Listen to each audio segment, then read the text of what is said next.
আসসালাম mobile bank বিডির পক্ষ থেকে সবাইকে স্বাগত জানাচ্ছি আজকে ভিডিওতে।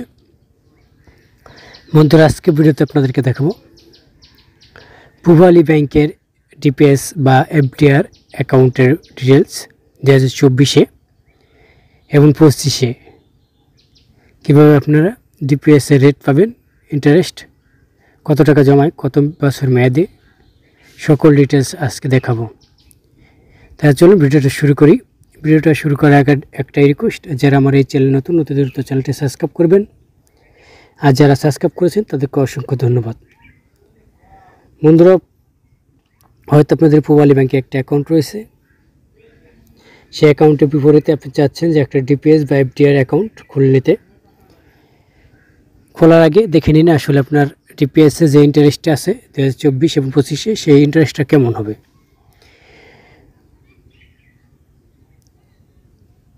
মূলত পূবালী ব্যাংকের ডিপিএস আছে 4 ধরনের। পূবালী ব্যাংক ডিপিএসের ডিটেলস এবং Pubali bank DPS pension, Pubali bank সঞ্চয় প্রকল্প, পূবালী ব্যাংক শিক্ষা সঞ্চয়, এই 4টার আছে। এখন 4টার ভিতরে আমরা 3টা এখানে জানাচ্ছি তথ্যগুলো। সেটা হচ্ছে মূলত পেনশনভোগী যে ব্যক্তিদের জন্য অ্যাকাউন্ট তৈরি করা বা সুবিধা দেওয়া হয়েছে। এই অ্যাকাউন্ট আপনি চাইলে 3, 5, 7, 10 বছর এবং 12 বছর মেয়াদের জন্য তৈরি করতে পারবেন।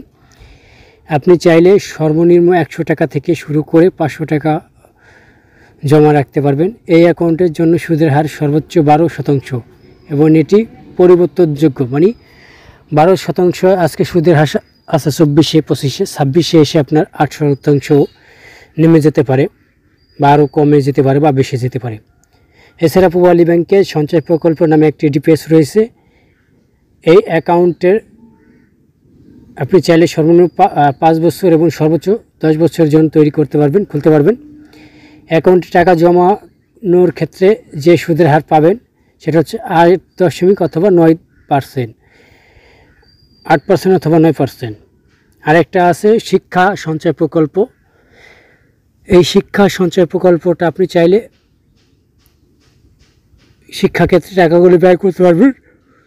এই অ্যাকাউন্টটা আপনি চাইলে 10 বছরের জন্য তৈরি করতে পারবেন, 10 বছর মেয়াদি খুলতে পারবেন। এবং অ্যাকাউন্টে যে সুদের হার হয়েছে সেটা হচ্ছে 12% এবং এটি পরিবর্তনযোগ্য। চাইলে আপনি আরও কমায় আনতে পারবে ব্যাংক, চাইলে নির্দিষ্ট পরিমাণে তাদের স্বার্থ বুঝে।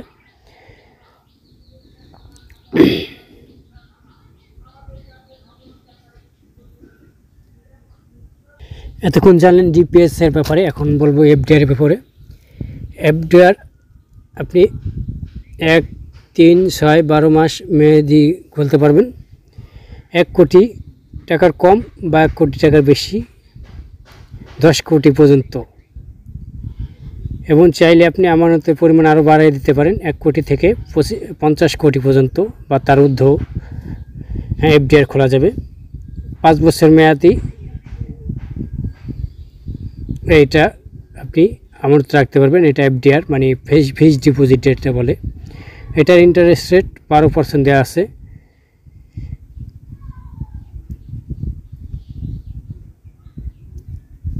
তো বন্ধুরা, এই ছিল আজকের যে ডিপিএস এবং এফডিআরের যে ইন্টারেস্টের রিভিউ। যদি আপনার এইটুকুই একটু উপকার হয়ে থাকে বা ভালো লেগে থাকে, ভিডিওর নিচে লাইক বাটন দেখবেন, লাইক করে জানাবেন, লাইক করে দেবেন এবং কমেন্টে আপনার মতামতটা জানাবেন। এবং সাবস্ক্রাইব বাটনে ক্লিক করে আপনি বেলে যে বাটন আছে সেখানে নোটিফিকেশন অন করে দেবেন, অল নোটিফিকেশন অন করে দেবেন। পরবর্তীতে এই ধরনের কোনো ভিডিও আপলোড করলে সেটা সবার আগে আপনার মোবাইলে চলে যাবে নোটিফিকেশন আকারে। তো বন্ধুরা, ভিডিওটা দেখার জন্য ধন্যবাদ। আরও যদি কোনো ভিডিও দেখতে চান ব্যাংকের related, @mobile bank BD search দেবেন, অথবা @প্রিপারেশন অনলাইন বিডি 234 সার্চ বারে ক্লিক করলেই ইউটিউবে গিয়ে চ্যানেল 2টা চলে আসবে। 2টাই ব্যাংকের রিলেটেড এবং ইউটিউব গাইডলাইন বা রিলেটেড সংখ্যক ভিডিও। বন্ধুরা, ভিডিওটা দেখার জন্য ধন্যবাদ। আল্লাহ হাফেজ, ভালো থাকুন সকলেই।